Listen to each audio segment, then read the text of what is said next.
Ng'omuwabuzi wa gavumenti yannyonnyodde bulungi nti amateeka gali kiriya, nti ng'eteeka lye tuyita Registration of Persons Act eryo eryakkiriza gavumenti okuwandiika abantu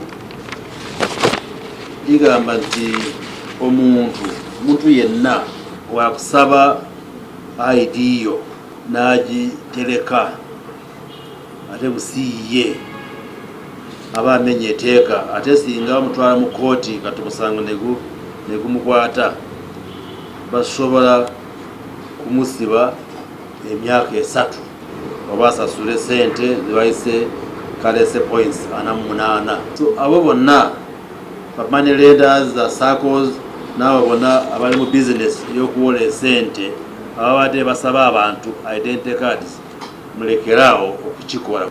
Waliwo abantu bingi eyo abaterese identity cards z'abantu, kati muzikomyewo olwaleero.